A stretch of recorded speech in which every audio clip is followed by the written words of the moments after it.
Among the 12 sons of Jacob, some names became widely known. Joseph became famous for his dreams.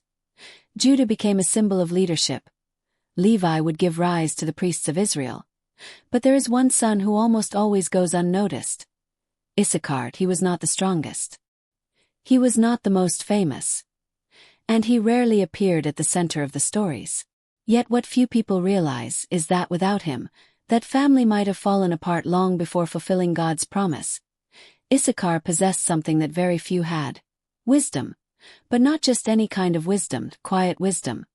The kind that could see what others failed to notice. And that ability would soon be tested within his own family, especially between two brothers who were on the verge of causing an irreversible division in Jacob's household. There were many tensions, jealousy, rivalries, old wounds that had never fully healed. And two personalities frequently clashed, Judah strong, direct, and a natural leader.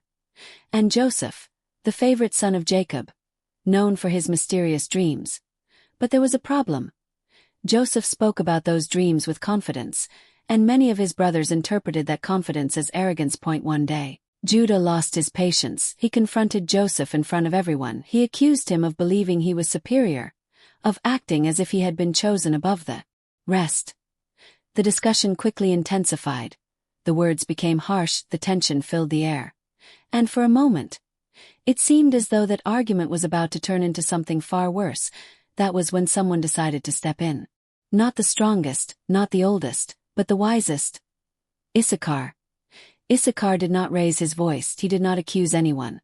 And he did not take sides. Instead, he said something that made everyone stop. He reminded his brothers of something that, in that moment, no one seemed to be considering. They were not just men arguing. They were a family chosen by God, that a family that carried a promise that had begun with Abraham. If pride destroyed the unity between them, that entire future could collapse. Issachar's words did not completely remove the tension, but they prevented something much worse. The conflict stopped. And in that moment, something changed in the way the brothers looked at him. They began to realize that this quiet man possessed a rare gift, discernment. Yet despite his wisdom, not everyone fully understood his role. And being the mediator of that family was far from easy. Issachar often found himself in the middle of conflicts he had not created. Some brothers respected his wisdom. Others were suspicious of it. Reuben, the firstborn, sometimes questioned whether that calm posture was truly strength, or simply weakness. But Issachar did not respond with pride. He continued doing what he believed was right, listening, understanding, advising, and keeping the family united. Among all the brothers, there was only one with whom he could truly relax, Zebulun. The two shared a special bond. While Issachar observed the stars and the rhythms of nature, Zebulun dreamed of trade, distant journeys, and new lands. One was contemplative, the other, adventurous. Yet together they formed a perfect balance. Even so, there was something Issachar still did not know. His role in that family was far greater than he imagined. And his own father was about to reveal it. On a quiet night, Jacob called Issachar to enter his tent. The atmosphere was still. The flame of a small lamp illuminated the face of the patriarch. Jacob said that he had been watching his son for many years, not only as a father, but as someone who was trying to understand the purpose of God. Then he revealed something surprising. The promise made to their family would not depend only on the strength of some sons, nor only on the dreams of others. Pillars would be needed, men who would sustain that family when the storms came.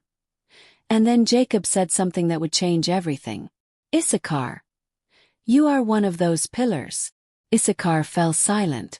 The responsibility seemed too great. With humility he replied, Father, I am only a man. But Jacob placed his hand on his shoulder and said something that would echo through generations.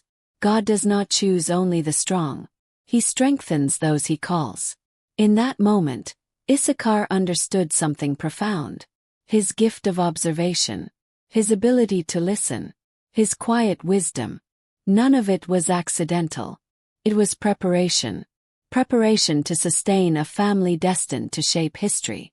And so, the son who rarely sought the spotlight would become one of the invisible pillars that upheld the future of Israel.